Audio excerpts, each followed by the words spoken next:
Hello friends, welcome to JV study hub.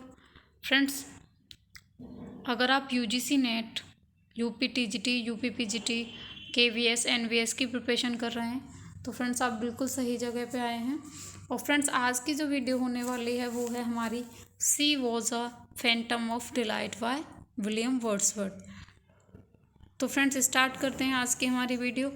Friends, video start करने से पहले अगर आप हमारे चैनल पर नए हैं तो चैनल को सब्सक्राइब कर लीजिए, और अगर वीडियो पसंद आए तो लाइक भी कर दीजिएगा, और नोटिफिकेशन का बेल आइकन जो है उस पर क्लिक ज़रूर कर देना। Thank you. तो फ्रेंड्स स्टार्ट करते हैं आज की हमारी वीडियो। तो फ्रेंड्स, ये है she was a phantom of delight, एक पोएम है वर्ड्सवर्थ जी के द्वारा लिखी गई। तो फ्रेंड्स, इसके कुछ इंपॉर्टेंट क्वेश्चंस जान लेंगे, उन्हीं में सभी इंपॉर्टेंट फैक्ट्स को इंक्लूड करने की मैंने कोशिश की है। तो फ्रेंड्स स्टार्ट करते हैं आज की वीडियो।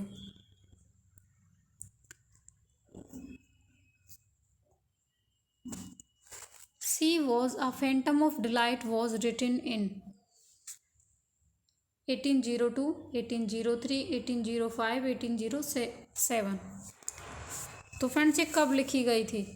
इसका करेक्ट आंसर है फ्रेंड्स 1803। 1803 में इसे कंपोज किया गया था। Next question is she was a phantom of delight was published in year, किस ईयर में ये पब्लिश की गई थी? 1805, 1806, 1807, 1808। तो फ्रेंड्स, इसका जो करेक्ट आंसर है वो है हमारा 1807। 07 में ये हमारी पब्लिश हुई थी। Now come to the next question.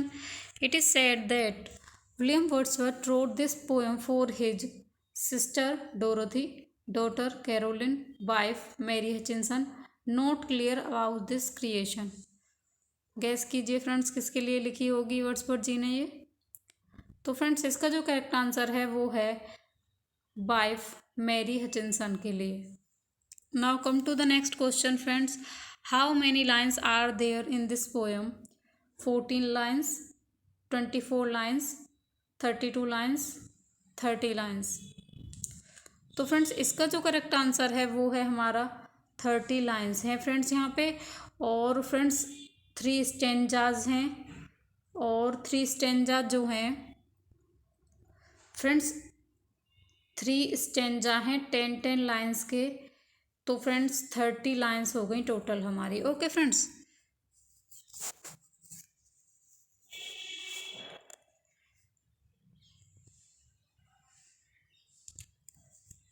now come to the next question. And yet a spirit still and bright with something of angelic light are the lines of the poem.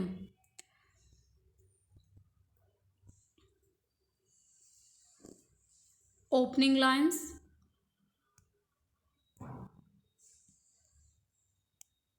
Opening lines हैं ये 12th and 30th lines हैं friends, और 20th and 30th lines हैं friends, और last lines हैं, या फिर C and D are correct. Friends choose करना है आपको। And yet a spirit still and bright with something of angelic light, ये कौन सी लाइन्स हैं फ्रेंड्स इसकी?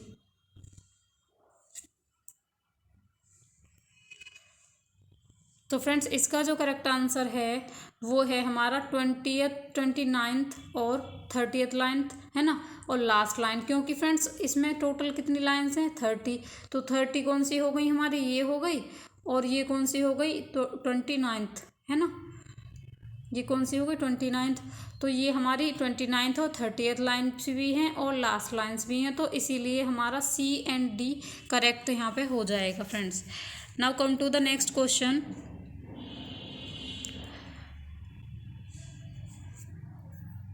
Praise, blame, love, kisses, tears, and smiles is the line of the poem. Praise, blame, love, kisses, tears, and smiles. ये कौन सी line में आता है friends? हमारा 12th लाइन्स में। ये हमारा 12th लाइन में है, और 14th लाइन में है, या 20th लाइन में है, या लास्ट लाइन में है फ्रेंड्स? ये कौन सी लाइन है हमारी? Praise, blame, love, kisses, tears and smiles. तो फ्रेंड्स इसका जो करेक्ट आंसर है वो है हमारा 20th लाइन। ये हमारी 20वीं लाइन है पोएम की। Okay friends, She was a phantom of delight when first she gleamed upon my sight, are the lines of the poem. She was a phantom of delight when first she gleamed upon my sight. तो friends ये opening lines हैं, 12th and 30th lines हैं, या 21st and 22nd line है, या इनमें से कोई नहीं।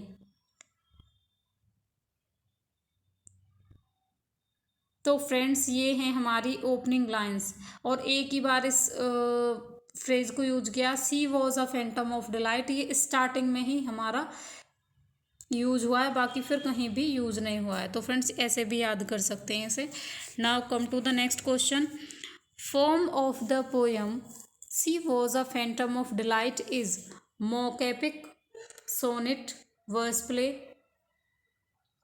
Ballad, epic. तो फ्रेंड्स इसका जो करेक्ट आंसर है, सोनेट तो हो ही नहीं सकता, 14 लाइन्स होती हैं। वर्स प्ले भी नहीं है, बहुत बड़ा भी प्ले भी नहीं है ना ये। मॉक एपिक भी नहीं है, और एपिक तो है ही नहीं क्योंकि 30 लाइन्स हैं सॉरी। तो फ्रेंड्स इसका जो करेक्ट आंसर है वो है हमारा बैलेड। ये लिरिकल बैलेड है फ्रेंड्स, लिरिकल बैलेड है। Okay, now come to the next question. The poem is a lyrical ballad with an rhyming scheme. इसकी जो राइमिंग स्कीम है फ्रेंड्स वो क्या है, ये पूछा गया है। ABBA CC DD EE, AABB CC DD EE, ABAB CC DD EE, ABBB CC DD EC। तो फ्रेंड्स क्या है इसकी करेक्ट जो हमारा राइमिंग स्कीम पोइट ने यूज किया है इस पोइट्री में। तो फ्रेंड्स इसकी जो करेक्ट राइमिंग स्कीम है वो है A B B C C D D E E। तो फ्रेंड्स इसका जो करेक्ट आंसर हो जाएगा वो हमारा बी ऑप्शन यहाँ पे बिल्कुल सही हो जाएगा। सीधे सीधे याद हो जाएगी, AA BC CCDE। Okay friends, now come to the next question. She was a phantom of delight has 3 stanzas with each and the meter is iambic tetrameter. She was a phantom of delight has 3 stanzas। अभी हम बात कर रहे थे ना friends कि कितने stanza हैं, कितनी लाइन्स हैं ना। तो जब टोटल लाइन्स फ्रेंड्स कितनी हैं हमारी, 30 लाइन्स हैं और 3 स्टेंजा हैं। तो आप कॉमन सेंस भी लगा सकते हैं, लेकिन फिर भी देख लेते हैं। 9 लाइन्स, 10 लाइन्स, 12 लाइन्स, 11 लाइन्स। तो फ्रेंड्स इसका जो करेक्ट आंसर होगा वो क्या होगा, गैस कीजिए। फ्रेंड्स 3 स्टेंजाज हैं और 30 लाइन्स है, सीधे सीधे ये हमारा 10 लाइन्स होंगी। ठीक है, तो फ्रेंड्स इसका जो करेक्ट आंसर क्या हो जाएगा, 10 लाइन्स हैं each stanza. Okay friends, next question is the tone of the poem is and amorous. तो फ्रेंड्स इसकी टोन क्या है पोएम की, काम एंड अमोरस, एग्रेसिव, लिथार्जिक और करेक्ट। तो फ्रेंड्स इसका जो आंसर है करेक्ट यहाँ पे वो है काम and amorous. Now come to the next question. Next question is what figure of speech is used? She was a phantom of delight. जो हमारा she was a phantom of delight है, कौन सी इसमें हमारी फिगर ऑफ स्पीच यूज हुई है friends? Simile and metaphor and imagery, personification, all. तो friends इसमें सिमली और मेटाफर जो हैं बहुत ज़्यादा यूज हुए हैं हमारे इस पोएम में। She was a phantom of delight.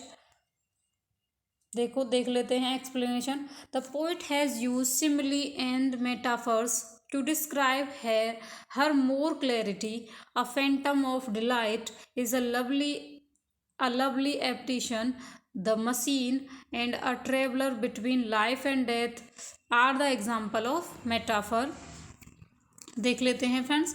देखो उन्होंने क्या बोला, सबसे पहले तो इसका title a phantom of delight है ना, खुशी प्रदान करने वाला एक दैवीय शक्ति है ना, ऐसे करके हमने मतलब इसका वो बनता है सेंस, क्योंकि नेगेटिव तो बोल नहीं सकते। फैंटम मीन्स एप्रीसन भूत के सेंस में होगा। अ लवली एप्रीशन है ना, आत्मा, दिवंगत आत्मा।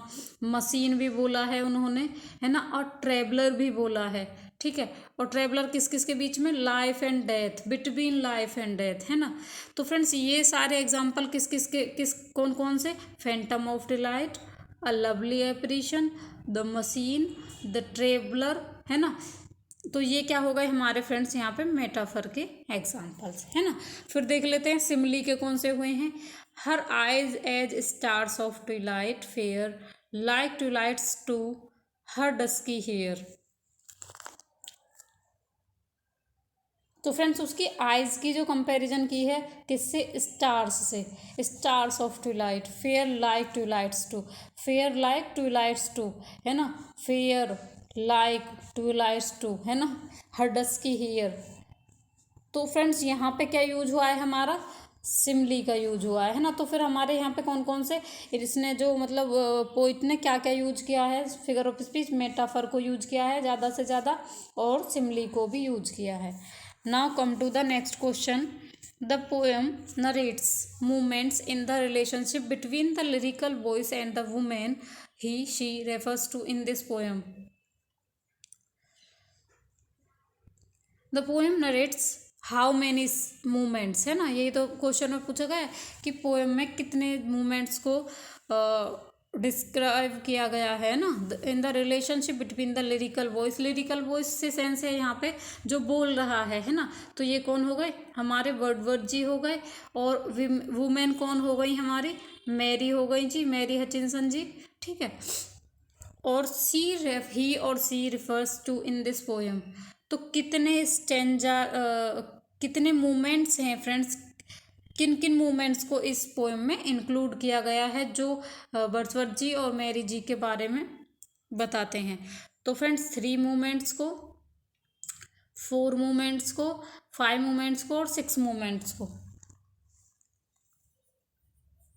तो फ्रेंड्स यहाँ पे 3 मूवमेंट्स को इंक्लूड किया गया था है ना। और 3 मूवमेंट्स कौन कौन से थे, एक तो मूवमेंट था फ्रेंड्स वो जब शादी से पहले, मतलब जब वो पहली बार मिलते हैं, एक दूसरे को देखते हैं, बातचीत करते हैं, फिर जब उनकी शादी होती है ना। तो ये मतलब देखो देख लेते हैं, the movement when they first met. पहला मूवमेंट क्या हो गया फ्रेंड्स, जब वो पहली बार मिले थे, first met. How they got to know each other better, ये कौन सा हो गया फ्रेंड्स हमारा, सेकंड, जब उन्होंने एक दूसरे को जाना था। And the occurrence that took place after their marriage, और ये क्या हो गया, एक ऐसी ऐसा मतलब क्या कह सकते हैं, ऐसा टाइम जब उन्होंने एक दूसरे को जान लिया था है ना, और वो शादी के बाद में एक साथ रहने लगे। तो 3 मूवमेंट को इन्होंने इसमें ऐड किया है। कौन कौन से हो गए, जब ये पहली बार मिले थे, और जब उन्होंने एक दूसरे को जाना था, और जब इनकी शादी हो गई थी है ना, शादी के बाद की कंडीशंस को है ना। तो इन तीनों चीज़ों को पोइट ने इंक्लूड किया है इस पोएम में। आई होप ये क्लियर हो गया होगा कौन कौन से 3 मूवमेंट्स थे। Now come to the next question. The poem ends The poem ends by a final enumeration of her to warn, to comfort and command, and yet a spirit still and bright with something of angelic light.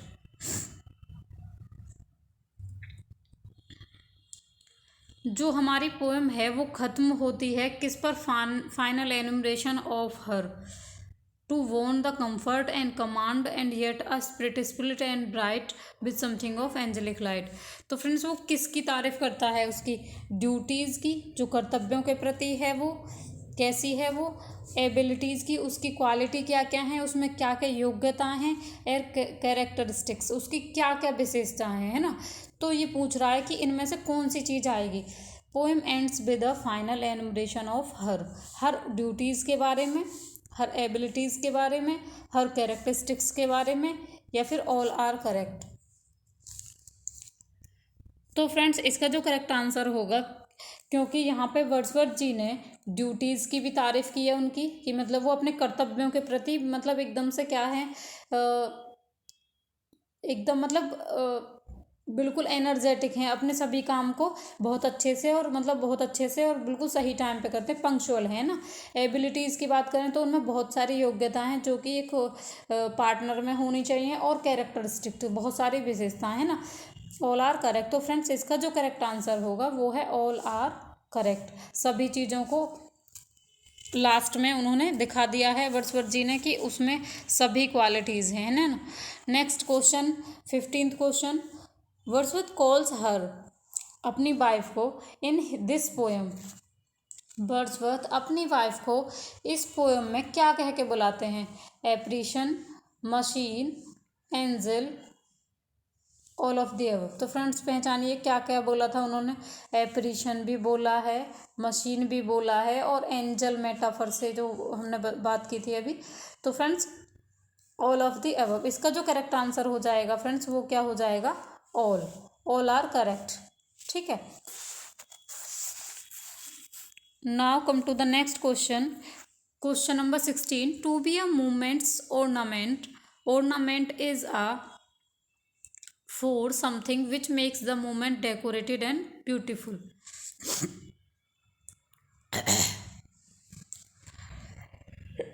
Sorry. To be a movement's ornament, ornament यहाँ पे कैसे use है? Something which makes the movement decorated and beautiful. ऐसा movement जो कि क्या बना देता है? सुंदर बना देता है और सजावट वाला बना देता है ना। This to be a movements ornament, movement को सजाने वाला, है ना।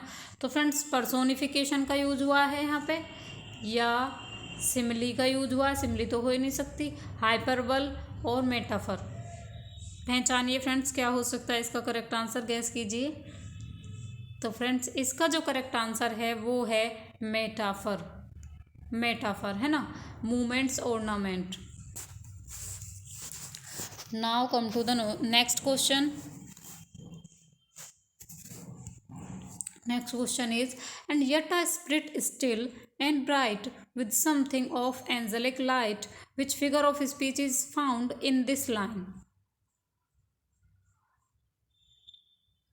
And yet a spirit still and bright with something of angelic light, which figure of speech is found in this line? Friends पहचानिए क्या हो सकती है?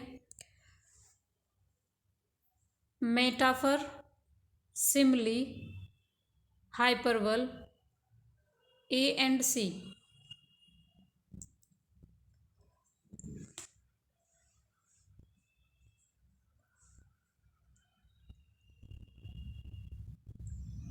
तो फ्रेंड्स यहाँ पे हमारा मेटाफर का भी यूज हुआ है ना, मेटाफर का यूज हुआ है, ठीक है। और दूसरी चीज़ एंजलिक लाइट, एंजल जैसी दिव्य शक्ति है उसमें, मतलब एंजल के जैसी लाइट है ना। तो यहाँ पे फिगर ऑफ स्पीच कौन सी? हाइपरबल का भी यूज हुआ है हमारी, और दूसरी मेटाफर का भी यूज हुआ है, ठीक है। तो फ्रेंड्स यहाँ पे जो करेक्ट आंसर हो जाएगा वो क्या हो जाएगा हमारा? A and C are correct. तो फ्रेंड्स मेटाफर भी सही है और हाइपरबल भी, दोनों चीज़ों का यहाँ पे यूज हुआ है। Next question is, what is the meaning of the word phantom in this poem? Phantom जो वर्ड यूज हुआ है, she was a phantom of delight in this poem, तो उसका मीन्स क्या है? मीनिंग पूछा गया है फ्रेंड्स यहाँ पे। तो फ्रेंड्स इसका जो करेक्ट आंसर होगा वो पहचानिए, ghost, ghost, something illusory, something unreal, या all are correct. Phantom means भूत तो होता ही है फ्रेंड्स, ये तो आपको पता ही है। तो ये सही हो जाएगा, या फिर ये सही हो जाएगा, या फिर सी से डी सही हो जाएगा, ऑल आर करेक्ट। तो फ्रेंड्स इसका जो करेक्ट आंसर है वो है ऑल आर करेक्ट, क्योंकि यहाँ पे फ्रेंड्स उसने सिर्फ भूत के रूप में ही नहीं, कुछ ऐसे इल्यूजरी जो मतलब कि क्लियर ना हो, है ना, जो कि चीज़ें इल्यूजरी मतलब कि भ्रम पैदा करने वाली है ना, और दूसरी समथिंग अनरियल जो कि वास्तविक नहीं है, रियल नहीं है ना, ऐसी ऐसी चीज़ों को उन्होंने पोएम के थ्रू हमें दिखाया है। तो फ्रेंड्स उन्होंने मतलब जो कंपैरिजन की है मैरी हचिंसन की, तो वो किस किस उसमें की है, घोस्ट की तरह भी की है, इल्यूजरी थिंग्स की चीज़ में भी, अनरियल थिंग्स की चीज़ में भी, वो सेंस में भी उन्होंने यूज किया। तो फ्रेंड्स इसका जो करेक्ट आंसर हो जाएगा वो होगा all are correct here. Now come to the next question. Which figure of speech is used in the title of the poem She Was a Phantom of Delight? कौन सी figure of speech use हुई है इसके title में, poem के में, जैसे कि she was a phantom of delight आप दिख रहे हैं। तो फ्रेंड्स कौन सी फिगर ऑफ स्पीच यहाँ पे यूज हुई होगी, आप गैस कीजिए। सिमली, नो, मेटाफर, पर्सोनिफिकेशन या फिर हाइपरबोल। तो फ्रेंड्स इसका जो करेक्ट आंसर है, पहले भी डिस्कस कर चुके हैं हम, इसका जो करेक्ट आंसर है फ्रेंड्स वो क्या है, हमारा मेटाफर है ना, Phantom of delight. She was a phantom of delight.